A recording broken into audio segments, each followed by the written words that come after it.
Қайырлы күн достар, менің арнама қош келдіңіздер. Бүгін сіздермен бірге жұмыртқасы жасалатын өте жұп-жұмсақ болып шығатын тойымды тауық етінен жасалынған пирогты бірге әзірлейтін боламыз. Өте дәмді болады, міндетті түрде менің рецептіммен жасап көріңіздер. Видеоны толықтай қарап, арнама тіркелуді ұмытпаңыздар. Алда көптеген қолжетімді рецепттермен бөлісетін боламын. Алдымен ұнымызды илеуіштен өткізіп аламыз. Одан соң үстіне тұзымызды және разрыхителді қосып, жақсылап араластырып аламыз.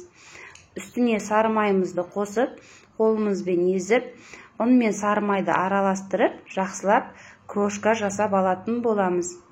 Бұл қамырға ешқандай жұмыртқа қосылмайды, сондықтан қорықпай әдемілеп жасай берсеңіздер болады. Ендігі кезекте үстіне қаймақты қосып, алдымен қасықтың көмегімен, содан соң қолдың көмегімен жақсылап араластырып, қамырымызды илеп аламыз. Бізде жұп-жұмсақ әдемі қамырымыз пайда болады. Барлығын біріктіріп алып, қамырымызды 10-15 минутқа бетін жауып, тындырып қоятын боламыз.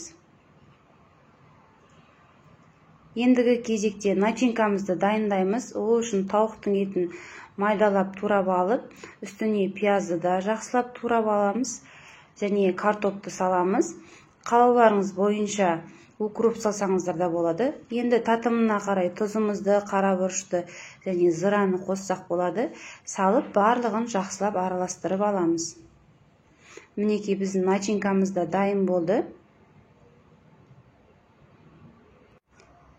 Ендігі кезекте қамырымызды алып, екі бөлікке бөліп аламыз. Біреуін сәл үлкендеу, біреуін сәл кішіректеу қылып аламыз. Енді үлкен бөлігіне кішкене ұнымызды себе отырып, оқтаудың көмегімен жайып аламыз. Қамырды қатты жұқа қылып емес, немесе қалың қылып емес, орташа қылып жайсаңыздар болады. Өте жұмсақ қамыр тез жайылады. Видеодағыдай оқтауға орап алып, формамызға пергаментный бумагамызды төсеп алып, үстіне қамырды жайғастырып шығатын боламыз. Мінекей біздің қамырымыз дайын болды. Енді үстіне начинкамызды салып, видеодағыдай ортасына салып шығатын боламыз. Шет-шетін кішкене қалдырамыз. Барлығын жақсылап жайып, шет-шетінен кішкене орын қалдырамыз.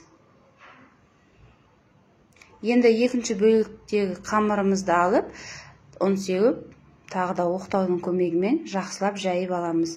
Біздің қамырымыз өте жұмсақ, әп-әдемі болып шығады және тез жайылады. Енді видеодағыдай көріп тұрғандарыңыздай қамырымыздың шет-шетін жақсылап жабыстырып шығамыз бір-біріне. Осылай астыңғы бөлігі мен үстіңгі бөлігін осылай домалақтап аламыз. Енді кезекте өріп шықсақ та болады. Мінекей видеодағыдай анық көрсету үшін толықтай көрсеттім. Шет-шетін жақсылап өріп аламыз. Пирогымыз кішкене әдемі көріну үшін мен осылай пышақтың көмегімен кішкене сызып шықтым. Және де бұл бөлуге де оңай болады. Вилканың көмегімен, екі вилканың көмегімен осылай видеодағыдай шет-шетін тесіп шықтым. Пирогқа бір жағынан ауа кіреді, бір жағынан әдемі көрінетін болады.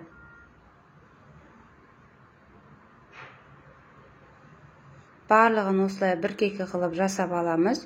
Үстіне жұмыртқаның сарысын толықтай жағып шығамыз.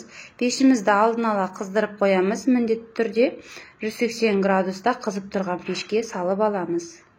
Біздің пирогтарымыз өте дәмді, қызарып, әдемі болып піседі. Міндетті түрде сіздер де осы рецептпен жасап көріңіздер. Сіздерге ұнайды деген сенімдемін.